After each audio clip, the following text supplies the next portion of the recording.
নমস্কার, আরেকটি নতুন ব্লগে তোমাদের সকলকে স্বাগত। আর আজকে হচ্ছে 19শে এপ্রিল রবিবার, আর সকাল এখন প্রায় 9টার মতন বাজে। তো এই যে সাজুগুজু করে একটু আমরা বেরিয়ে যাচ্ছি বলতে আজকে একটা বিয়ের অনুষ্ঠান আছে। এটা হচ্ছে আমরা যাচ্ছি আসামের বকরিবাড়ি, যেটা খুব মহামায়ার একটি কালী মন্দির আছে, খুব নাকি শুনেছি খুব জাগ্রত। তো সেখানেই একটি বিয়ের অনুষ্ঠান আছে, পাত্রপক্ষ আর পাত্রীপক্ষ দুজন মিলেই অ্যারেঞ্জমেন্টটা করেছে। তো সেখানেই নিমন্ত্রণ আছে, সেই জন্যই আমরা তাদের সাথেই চলে যাচ্ছি। এবার যেতে যেতে রাস্তায় যে দৃশ্যগুলো সেগুলোও তোমাদের সাথে শেয়ার করি। তো আমাদের যেতে প্রায় 2 ঘন্টার মতন লেগে যাবে, তো অনেকটাই পথ। তো এবার যাচ্ছি, আর রাস্তায় আশেপাশে বসেছে বেশ বাজার টাজারও বসেছে, নদী টদী পার করে চলে যাচ্ছি। আর বেশ গল্প করতে করতে যাচ্ছি, সময়টা বেশ ভালোই কেটে যাচ্ছে। আর আজকে সারাদিন যা যা হবে তোমাদের সাথেও শেয়ার করি।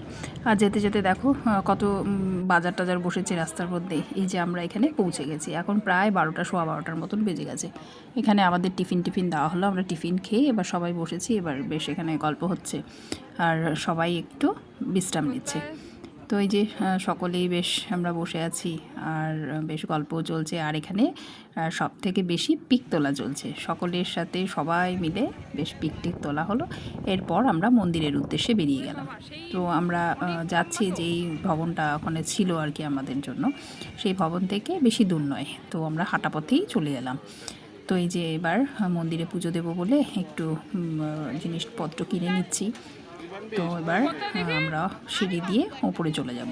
বেশ অনেকটাই সিঁড়ি ছিল সেখানে, আর এখানের সিঁড়িগুলো এতই গরম হয়ে গেছিলো না রৌদ্রের জন্য, যে 2 মিনিট দাঁড়িয়ে থাকা যায় না, ঝটপট চলতে হবে সকলের সাথে। তো এই যে আমরাও তাড়াতাড়ি উঠে চলে যাচ্ছি, আর গরমে থাকা যাচ্ছে না। আর আজকে গরমটাও বেশ ছিল, আর প্রচুর রোদও উঠেছিল। তো এই যে মন্দিরের চত্বরে আমরা বসে আছি, আর দেখছি প্রচণ্ড ভিড়। আজকে রোববার, তার মধ্যে ওদের ওখানেও নাকি বিহু টিহু হচ্ছে, তো সেই জন্যই আরও মন্দিরে ভিড়, এতটা বলে হয় না ভিড়। তো সেই ভিড় ঠেলে এবার আমরাও লাইনে দাঁড়িয়েছিলাম, কিন্তু আমাদের স্পেশাল একটা টিকিট কাটা হয়েছিল, সেই জন্য আমাদের তাড়াতাড়ি পুজোটা দেওয়া হয়ে গেছিলো। আর যে হচ্ছে পাত্র আর পাত্রী, তারাও এখানে চলে এসেছে, তাদেরও এবার বিয়েটা এখানে সম্পূর্ণ হবে। আর এই যে এই লাল রঙের যে জিনিসটা মানে মন্দিরটা দেখতে পাচ্ছ, এটাই হচ্ছে মেন মন্দির। এখানে হচ্ছে মহামায়ার মন্দিরটা আর কি। তো এই যে আমরাও দাঁড়িয়ে আছি, প্রচণ্ড ভিড়। এইবার এই যে মন্দিরটা দেখতে পাচ্ছ, এই মন্দিরটাই হচ্ছে মেন। তো এই যে আমাদের পাত্র আর হচ্ছে পাত্রী পিছনে আছে। তো এই যে সবাই মিলে চলে এলাম। আর এখানে দেখো চুন্নি সবাই বেঁধে যাচ্ছে মনের মনস্কামনা পূরণের জন্য। তো এবার আমার ছেলেও একটা চুন্নি নিল, ওরও কি মনস্কামনা আছে সেটা পূরণ হওয়ার জন্য এখানে ও চুন্নি বাঁধবে। আর এখানে একটা শিবের মন্দিরও আছে, এই যে ভেতরটা দেখো। আমরা ঢুকে সবাই প্রণাম টনাম করলাম। এবার বেরিয়ে এই মন্দিরের পেছনটাতে আমরা দাঁড়িয়ে আছি, পেছনে সিঁড়ি দিয়ে উঠতে হবে। তো এই যে এখানে আবার যে প্রদীপগুলো ছিল, প্রদীপ জ্বালাতে হবে, প্রদীপ আর ধূপকাঠি বাইরে দিতে হবে। তো আমরা সবাই এখানে প্রদীপ আর ধূপকাঠি জ্বালিয়ে দিলাম। আর এই যে একটা দেখতে পাচ্ছ, এখানে অনেকগুলো ঠাকুরের মূর্তি আছে। এই যে বিষ্ণু ঠাকুরও আছে, এই যে আমাদের পাত্র আর পাত্রী, আর আমরা সবাই এই যে এখানে সব দাঁড়িয়ে আছি। তো এই যে একজন ঠাকুর মশাইও বসে আছে এখানে। তো এবার এই দেখো এখানে অনেক রকমের ঠাকুর আছে। তো এই ঠাকুরগুলোও দেখলাম বেশ সুন্দর। আর এই যে পিকগুলো দেখো আমাদের পাত্র আর পাত্রীর, বেশ সুন্দর লাগছিল। এখানে একটা মা দুর্গারও একটা মূর্তি রয়েছে। তো এই ঠাকুর দেখে সবাই প্রণাম টনাম করে, এই যে এটা হচ্ছে মেন মহামায়ার মন্দিরটা। আমরা উঠতে পারিনি, সেজন্য আমি কিছুটা ভিডিও করেছি জানলা দিয়ে। আর যেটা আমরা আর কি টিকিট কেটে ঢুকেছিল, সেটা ওর বাবা আমার ছেলে দুজনে মিলে ঢুকেছিল। তো আমরা আবার এদিকে চলে এলাম বিয়ে দেখতে, আর ওরা ওদিকে পুজো দেওয়ার জন্য লাইনে দাঁড়িয়েছে। আর এই যে এখন মালাটা বদল হচ্ছে ছেলে আর মেয়ের। তো আমরা এখানেই কিছুক্ষণ ছিলাম, আমি আর আমার মেয়ে। তো দেখলাম বিয়েটি সুন্দরভাবে সব সম্পূর্ণ হলো, আবার যজ্ঞ হলো। এই যে চলছে মালা বদল।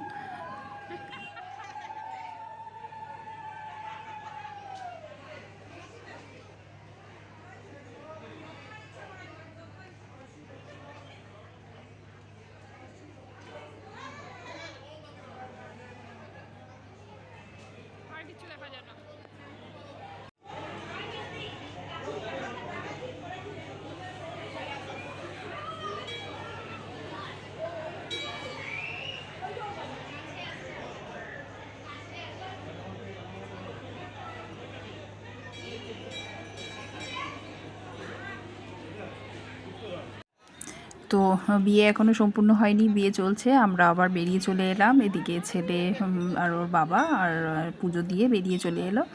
এসে ওরা চুন্নিটা বেঁধে দিচ্ছে এখন। তো আমরা যারা যারা গিয়েছিলাম তারা এই যে চুন্নিটা বেঁধে এবার ওপরে আরেকটা মায়ের মন্দির আছে, সেই মন্দিরের জন্য আমরা এবার বেরিয়ে পড়লাম। তো এখানেও অনেকগুলো সিঁড়ি ভেঙে উপরে উঠতে হলো। তো এবার যাচ্ছি, বেশ ঠান্ডা হাওয়াও লাগছে, এবার হাওয়া বইছিল বেশ ভালো। এই যে আমরা উপরে পৌঁছে গেলাম। তো এখানে ঠাকুর দর্শন করলাম। এখানেও একটি দুর্গা ঠাকুরের মূর্তি আছে। তো মাকে দর্শন করে এবার পাশে এই যে দেখো বেশ পাহাড়ি এলাকা আর কি একটু।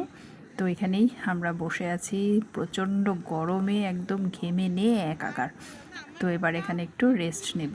এই যে এবার একটু রেস্ট নিয়ে এখানে সবাই একটু পিকটিক তুলে অনেকক্ষণ বসেছিলাম আমরা। এই যে এবার নেমে আসছি নিচে, এবার যাবার জন্য নিচে যাচ্ছি।